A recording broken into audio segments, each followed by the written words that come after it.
got the doctor in front of your name. I love how you talked about how prayer kind of pushed you and pulled you through this entire process. I would love to hear a little bit more about how your faith kind of brought you through all of this. Absolutely. One of my favorite songs is by J.J. Harrison called You're Gonna Live. All right. Yes. The song is 15 minutes. Yes. So I listen to that song every morning. And if I have guests over my house, they also have to listen to me blasting that song throughout my home. You're going to live. It says you're going to live to see it happen. You're going to live to see it happen. Whatever your it is, you can live to see it happen. You know, there was a church that I was attending when I first moved to Atlanta, you know, called The Square. They literally loved me to life. You know, I remember sitting in the back of that church, not able to raise my hands in worship. But week after week after week, I started moving closer and closer to the front. Wow. And Pastor Phil Manginelli and his wife, and then some folks from my hometown in Rockford, Illinois, loved me to life. You know, my tribe of prayer warriors, people calling me to make sure I was eating right and working out. Shout out to my homie Ray, who at the time was working me out every single day. It took working out. There was a time, y'all, I was only going to church, therapy, and the gym. Wow. Church, therapy, gym. Church, therapy, gym. Church, therapy, gym. And that, I knew there was a time where I felt really hopeless, like I didn't want to live. I felt like I've lived a great life. I felt like, what more can I do?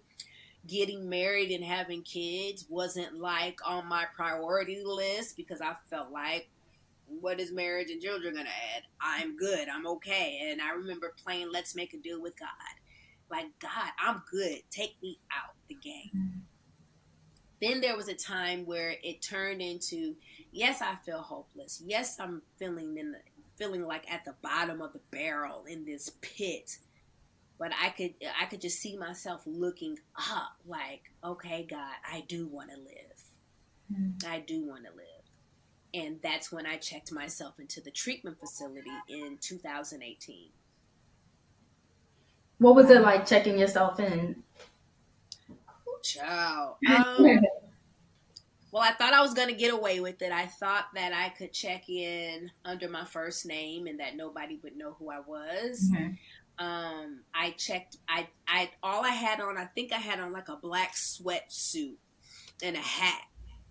I hadn't waxed my mustache, I hadn't done nothing, but I knew that I needed help, and I knew that desperation and vanity, I knew that shame and vanity all had to go out the window, because I just knew at that time I needed help.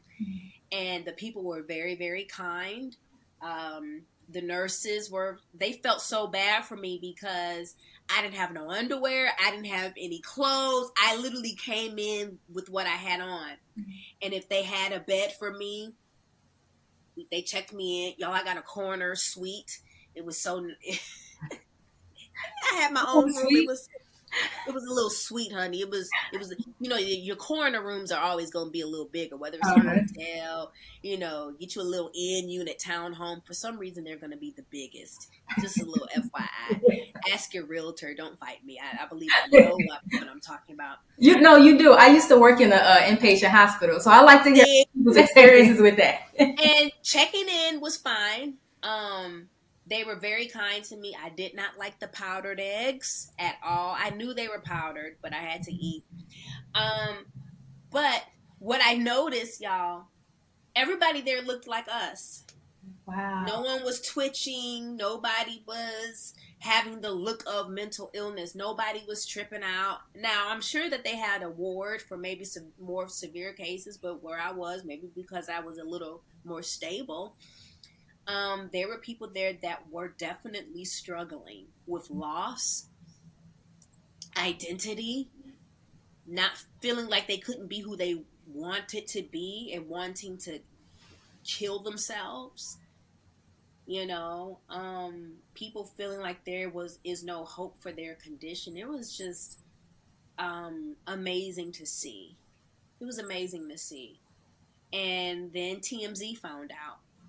I don't know, to this day, I don't know who alerted them, but my management or PR got a phone call saying, hey, we are aware of Michelle's whereabouts.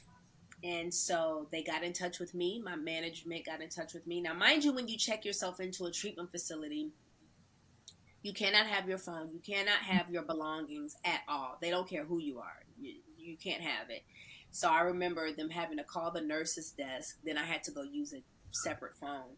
And I just remember telling him, hey, I've been telling people since 2013 to get help if you need it. Now I have to take my own advice. And that's just the statement that we released. And I stayed in there maybe 2 more days. But by that point, I got afraid that my privacy was compromised. Mm-hmm. So I moved to more intensive outpatient care instead. So, but again, I took the risk knowing that it's a possibility somebody would know who I was, but I didn't care. Again, worried about what people gonna say, worrying about what people are gonna think has to go out the window if you really want to get help. You got the doctor in front of your name.